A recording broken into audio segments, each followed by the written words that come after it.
Mais vous êtes quel pays? Avec 7 universités dans votre pays. Le Burkina avait plus d'universités que la Côte d'Ivoire. 7 universités. Et vous avez des militaires qui vous dirigent toujours. Mais fermez les écoles, ouvrez les camps militaires en même temps.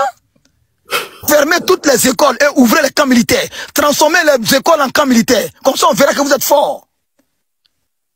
Vous croyez qu'on va rester dans ça? L'enfant, il joue avec vous. Depuis autant de Blaise, chaque année, on donne des machines de façon symbolique pour montrer à la population que le gouvernement les soutient en leur donnant des tracteurs. IB a fait comme si ça n'est jamais arrivé, comme si c'est lui qui avait commencé. Et des Burkinabés applaudissent. Et là, dit, je vais chuter par dire un mot. Oui. Comment se fait-il que des gens, on vous annonce, le chef suprême de l'armée, vous annonce que il y a des gens qui se préparent pour vous attaquer. Ça veut dire que l'attaque est tellement imminente que c'est le chef de l'État qui le dit et vous applaudissez. L'a dit. C'est du cinéma. C'est qu'IB a fait, il s'est foutu de la gueule de Burkinabé. Parce que si aujourd'hui, le président Draman Ouattara, Alassane, qui est devant nous aujourd'hui, le sage de toute la nation, s'il prend le micro pour dire, l'a dit, les gens s'apprêtent pour nous attaquer, on doit être triste, on doit s'apprêter. Parce que si lui doit le dire, c'est que c'est vraiment imminent. Mais IB est le chef de l'État. Et en surcroît, la cerise sur le gâteau, il est le chef suprême de l'armée. Au lieu de rassembler ses généraux, ses commandants, ses vrais combattants pour leur dire, prenez garde, au lieu de mettre l'armée en alerte, il dit non, on veut nous attaquer. Mais en cela, la frontière de Bénin, il n'y a pas de sécurité, il n'y a pas de chars là-bas. Il n'y a pas de drones là-bas. Il n'y a pas d'avion là-bas. Mais il dit au Burkinabé que le Bénin veut l'attaquer. Il n'y a pas de chars, ni de drones, ni de blindés à la frontière de Côte d'Ivoire, mais la Côte d'Ivoire veut les attaquer. Il joue avec le Burkinabé. Il se fout de leur gueule. Parce que si moi je sais que l'attaque doit venir de quelque part, je mets beaucoup de joueurs là-bas.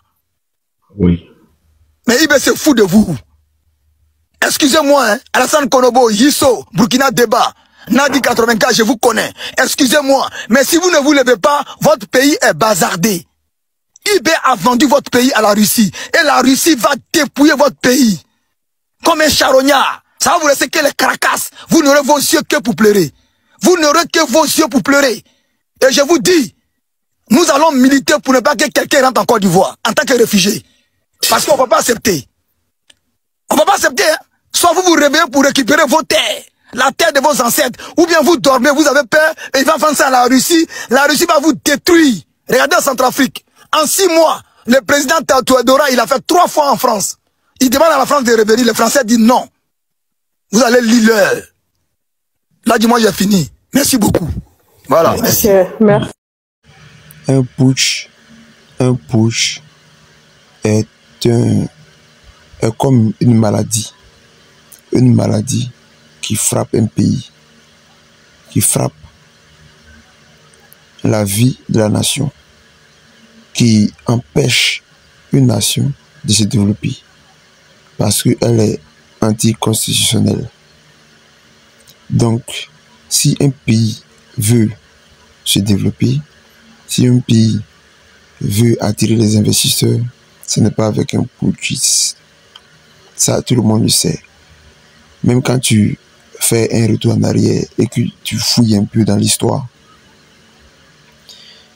tous les pays qui sont développés, ce ne sont pas des pays qui sont développés avec les putschistes à la tête. Ça, c'est vérifié. Parce que personne ne peut venir investir dans un pays où il y a l'instabilité, où il y a l'insécurité, et j'en passe.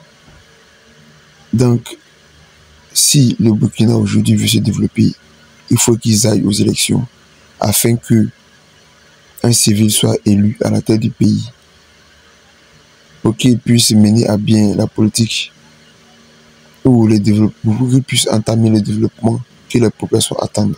Mais avec un putschiste, il ne devrait pas s'attendre à grand chose, si ce n'est qu'à la pauvreté, à l'insécurité et à l'instabilité. Qui est fou pour venir investir dans un pays qui est gangréné par le djihadisme? Personne ne peut le faire. Parce que tout simplement,